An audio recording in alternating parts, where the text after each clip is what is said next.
তো বন্ধুরা, আজ আইএসএল 10 সিজনের সূচনা, যেখানে আজকের ম্যাচে মুখোমুখি হতে চলেছে মুম্বাই সিটি এফসি ও মোহনবাগান সুপার জায়েন্ট দল।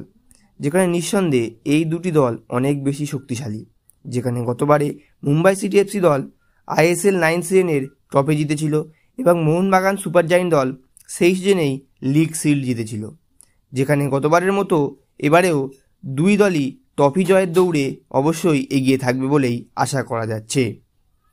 যেখানে মরশুম শুরুর দিকে চোট সমস্যায় ভুগতে শুরু করেছিল মোহনবাগান সুপার জায়েন্ট দল।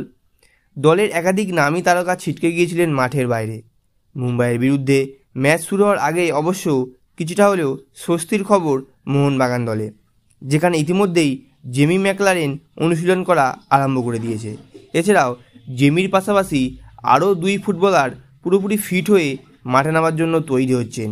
এই দুই ফুটবলার হলেন আশিক ক্রুনিয়ান ও ধীরাজ সিং। দলের সঙ্গে পুরোপুরি সময়ের জন্য অনুশীলন করছেন এই দুই ফুটবলার। যেখানে আশিক ক্রুনিয়ান গত মরশুমে শুরুটা করেছিল ভালোভাবে, তারপর চোটের কারণে আর খেলতেই পারেনি। এবার মরশুমটা শুরু হতে না হতেই চোটের কবলে পড়ে আবারও। তবে এবার চোট ততটা গুরুতর নয়, তিনি আবারও নিজেকে রিকভারি করে আজকে মুম্বাই সিটি এফসি দলের বিরুদ্ধে ম্যাচে অবশ্যই উপস্থিত থাকবেন। অন্যদিকে ধীরাজ সিংকে ব্যাকআপ গোলকিপার হিসেবে দলের সঙ্গে যুক্ত করা হয়েছে। বিশাল কাইত যে ফর্মে রয়েছেন তাতে মোহনবাগান সুপার জায়েন্টের head coach Jose Molina goalkeeper বদল করার কথা নিশ্চয়ই ভাববেন না।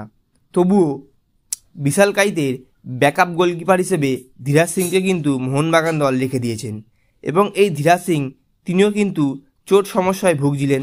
তবে আজকে ধীরাজ সিংও মাঠে ফিরেছেন।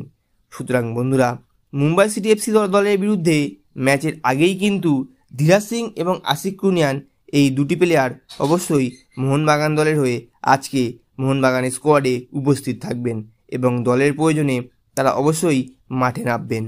তো বন্ধুরা, এই ছিল আজকের ভিডিও এবং এই ভিডিওটি ভালো লাগলে ভিডিওটিকে লাইক, শেয়ার এবং আমাদের চ্যানেলটিকে সাবস্ক্রাইব করে আমাদের পাশে থাকবেন। তো ধন্যবাদ।